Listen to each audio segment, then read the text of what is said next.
Are you all ready to geek out with me about bricks and rocks and the circular economy? Yeah! So I think I might be the last speaker almost, so I don't want to stand in between us and getting to know each other a bit better. But thank you so much for having me. My name is Sophia Hamblin Wang, and I'll tell you a little bit about myself first. I grew up in far north Queensland on the beach, actually, right on the Great Barrier Reef on a tiny fishing village called Curramine. We had 800 people in my hometown, and I travelled for 50 kilometres to go to Innisfail State High School every day, and had a really amazing experience, growing up with nature and also deeply a community mind. Now, when I went to university, so did some of my friends, but also a lot of my friends went to work in coal mines, and others went to work in the tourism industry, others to become farmers. And so I feel like some of my experience, my lived experience, is really understanding that climate change and the technologies and industries of the future, it's not a simple transition. It's complicated and nuanced, and I try to remember that every day, that people that I know and love work in some of the industries that I'm looking to create a transition away from. And so I just wanted to acknowledge that nuance. Around 10 years ago, I joined MCi Carbon.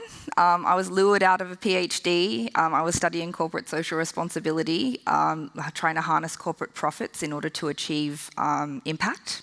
So that's my passion area.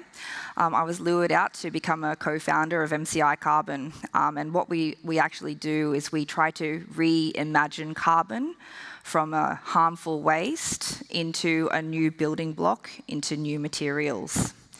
And so MCi Carbon was born out of a $9 million grant from the federal government, state government and Orica in order to build a plant to validate the technology. And that's how I joined the team. The technology is natural, profitable, permanent, and scalable. And what I'll go into what that means. Actually, the Earth stores carbon over millions of years through a process called weathering naturally. So rain embeds carbon dioxide slowly over time into magnesium silicate rocks.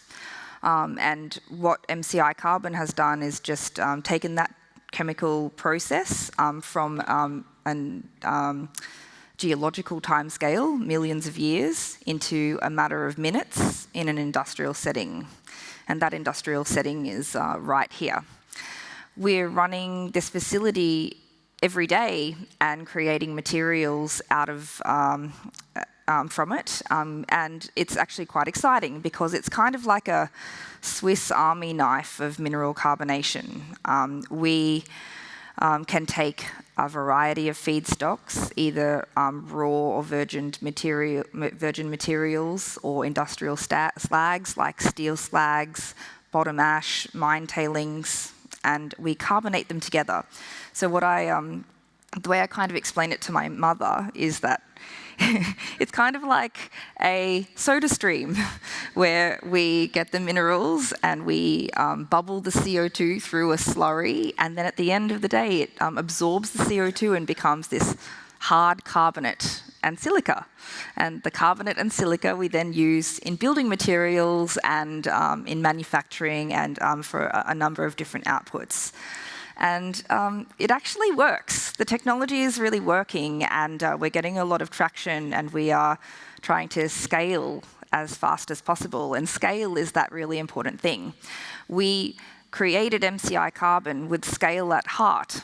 So we only want to be doing what we're doing if it will be locking away more CO2 than we're burning in the process through full life cycle assessments. And we only want to be doing it if it can impact climate change. And this is something that we've been really clear with the creation of our entire team. Everybody has signed up to be locking away 1 billion tonnes of CO2 permanently and safely using our technology. And we do think that we can unlock that kind of impact in the future. And we've been values-led with the creation of our team, with our customers, with our investors, and with our partners. And I think that has been a really important part of our DNA.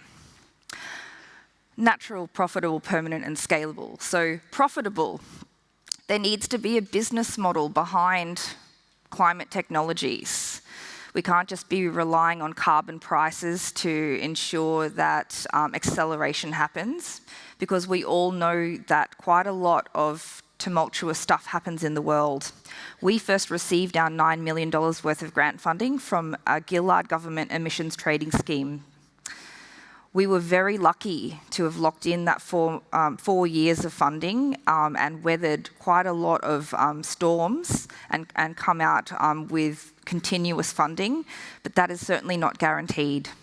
So we've really created a business model where we don't rely on a carbon price at all. We can create profit without it, and a carbon price is just a cherry on top.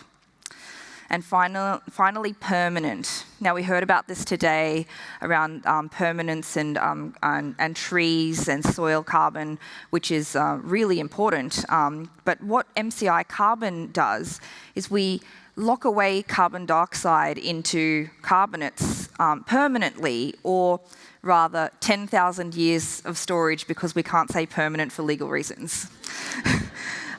So this block here is a plasterboard magnesium carbonate block that we've created from emissions in Newcastle, and it is permanently stored in here. Like, nothing's going to get that out unless you do something crazy to it. So it's permanent storage solutions that the world needs to be scaling, and we need to be having that at mind. And this block is a negative emissions property material, which means more CO2 is locked away into it than was burnt in the creation of it. And we think that these kinds of materials are going to be the key to both building our built environment and our infrastructure needs for the future, and also reduce emissions from industry, particularly from the hard-to-abate sectors like steel and cement.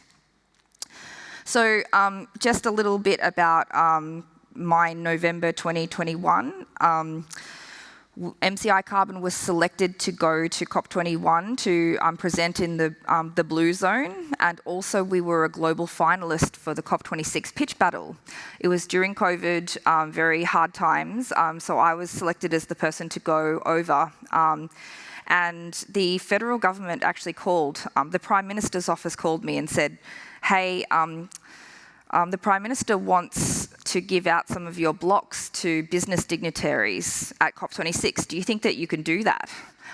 And so we worked overnight for the whole weekend to create these materials, which we put on the Prime Minister's plane to go over to COP26.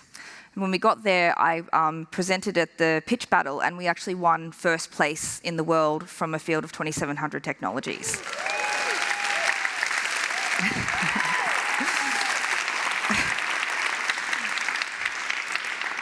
Thanks. And what this is actually trying to say is that it was really hard for me to sit at times opposite some of the ministers who... No. We need to imagine how everybody can be a part of the future of the transition and climate action. And I think it was a really good exercise in making sure that we're able to communicate across both sides of politics and really bring everybody along for the ride, because of our ability to do that, we have been funded by both sides of politics for 10 years, and I think everybody understands where they're a part of the solution, whether it's about business model or the circular economy or waste remediation or emissions reduction. I think that has been a really key lesson for us. I'm also really privileged to present to you and introduce to you Myrtle, which is our next plant. MCi Carbon have received a $14.6 million grant from the federal government to build a demonstration plant called Myrtle. It will be locking away 1,000 to 3,000 tonnes of CO2 per annum, permanently and safely, creating around 10,000 tonnes of material for use with our industrial customers. That's going to be one of the largest and first of its kind in the world, and we'll be kind of turning the soil on that in the early next year, and we hope that many of you would be able to come to that.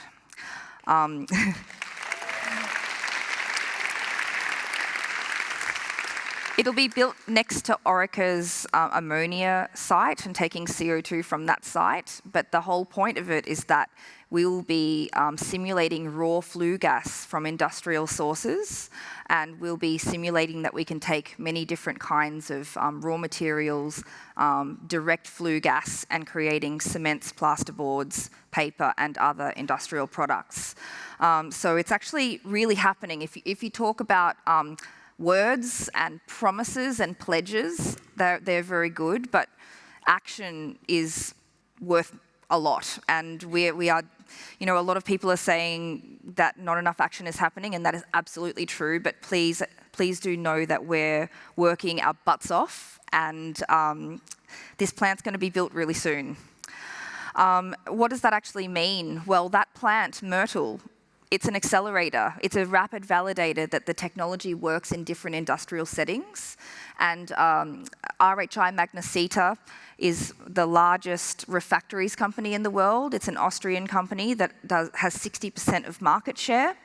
They invested $5 million in MCi Carbon this year and have signed up to be the very first campaign in our Myrtle plant. And that campaign will provide the techno-economics for them to build a plant in Austria, which will be a 50,000 tonne per annum plant. That will fully decarbonise the bricks that line the kilns of 60% of the kilns in the world. That's steel, cement, aluminium, glass. The applications are enormous. And that is just an incredible thing for us. We also have been working on ensuring that the feedstocks are scalable. And so we've already sourced with RHI Magnesita where we will get the rocks from that will lock away the CO2 that will then go into the refractories products in this fully circular, very elegant solution that also makes money. And what do I mean by we? We're obviously a team of superstars. This is, our team, but actually from last year, so we've already grown significantly from here. But it's, a team of chemical engineers, process engineers, geologists, research commercialization experts, and people who are all on the road to net zero, on the race to net zero. And finally, what I wanted to say is that we're building an innovation in the circular economy. What does that actually mean? Well, technology is so important to get to net zero. We need a lot of other things, obviously. We need to electrify everything. We need to have systems change, and we need a lot of that. But we also need technologies to be developed. But technology alone is not enough. We need techno-economic, socio-legislative innovation. What does that mean? The technology needs to work, but we also need the economics to work, and the technology needs to make money. You need a social license from day one. You need to be working with communities from day one about what the technology is going to mean for them. Do they want the technology? How is it going to fit into their life? How do they imagine their part of the future of that technology? And then finally, the legislative framework, unbelievably important. Last month, I heard Tanya Plibersek talk about how, with the circular economy, we're creating the rail line as the train drives down it. And she's absolutely right. Like, the rules of the game are getting created as we speak, and technologies really need to provide input into that, because legislators don't actually know what's possible without listening. and we aren't talking enough. And so that's something that MCi has really tried to be really proactive about. And so techno-economic, socio-legislative innovation, but then also acknowledging that it's circular. So we operate in a local environment, and then a regional environment, and then an international environment. And as soon as one little cog changes in any one part of that, the whole system needs to be reevaluated because different things can change. And so it's definitely not easy, and I'm not here with any of the answers, but this is the experience that we have, and this is the momentum that we're gathering, and it's really wonderful to meet you all and to share a little bit about what MCi Carbon is up to. Thank you.